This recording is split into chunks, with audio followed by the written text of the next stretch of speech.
Hello, we meet again in the second part of Business Management Units 1.3 Business Objective, which we're starting off with SMART objective. So, a business objective stated outcome that business aims to achieve.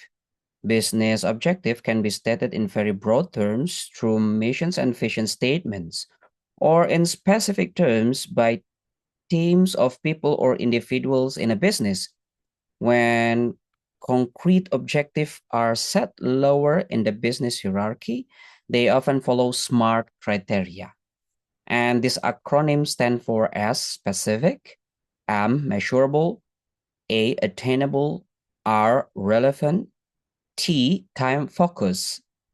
And objective can be related to things such as growth of the business, profits, market share, customer satisfactions, ethics, and sustainability. The detailed specific objective that could be set will be guided by big picture thinking around visions and missions. So, understanding the purpose of business is essential for setting more concrete objective.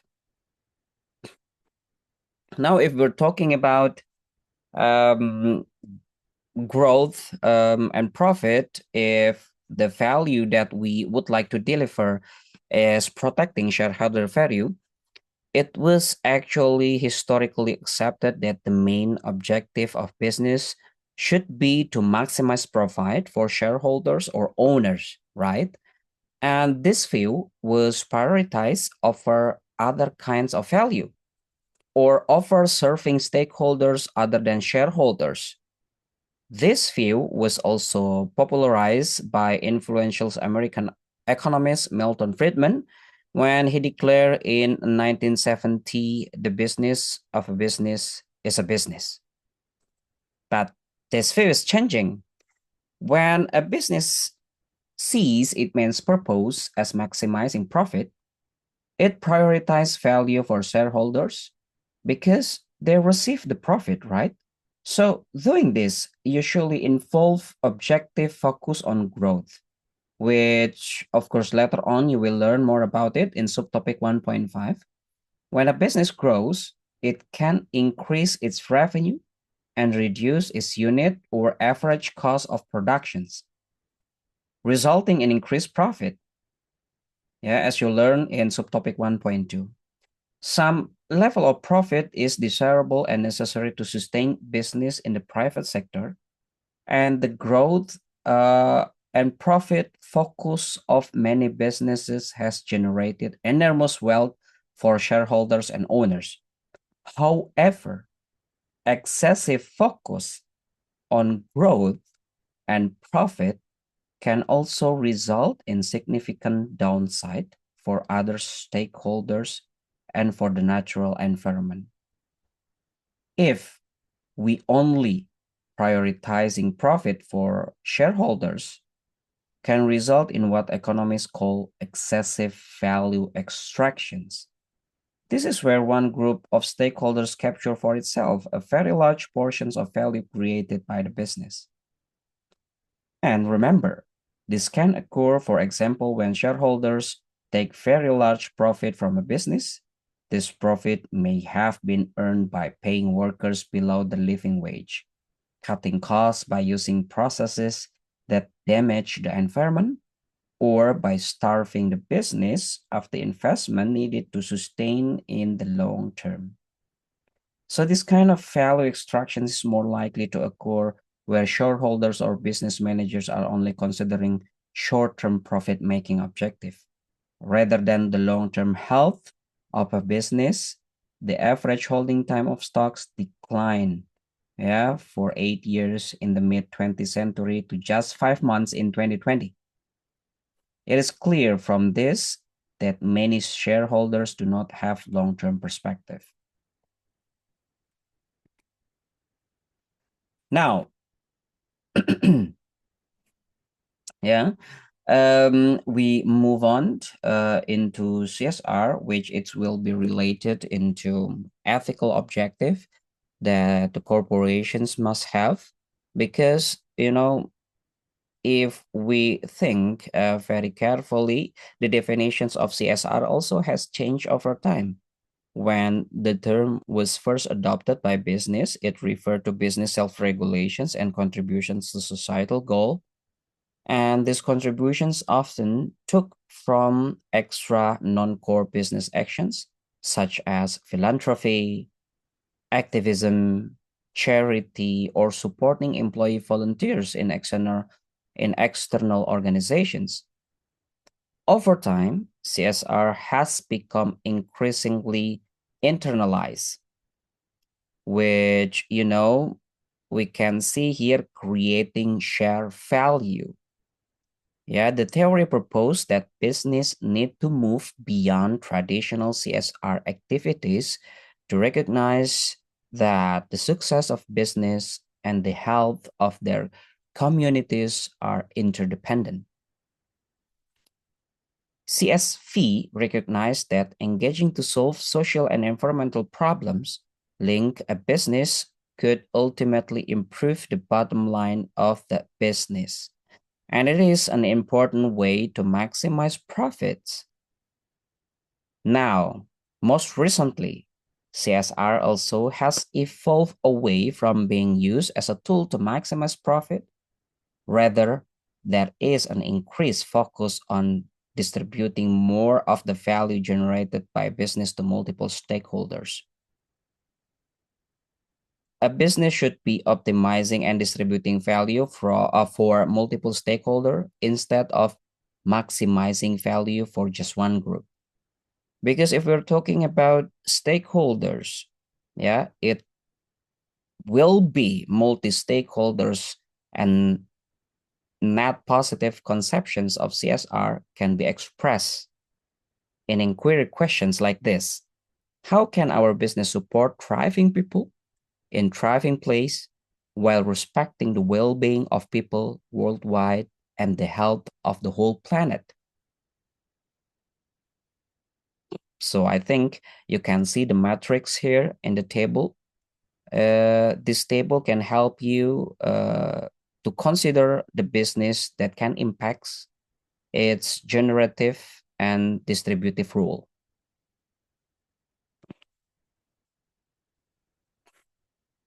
And then if we're talking also about CSR responsibility in the multi-dimensional uh, framework, yeah, we can sense in the social responsibility, which, um, that if we refer to our previous business, which is bakery, it might be considered how it can strengthen the network in the local community, provide secure employment and adequate income to its employee, and attend to other basic needs of the social foundations in the at the local scale. Now, if we're talking also another global social responsibilities that the bakery might consider how it can strengthen the networks beyond its local, perhaps by collaborating and sharing knowledge with bakeries elsewhere. It would also know its supply chains well and ensure that suppliers are meeting their responsibility for the basic human needs in the social foundations.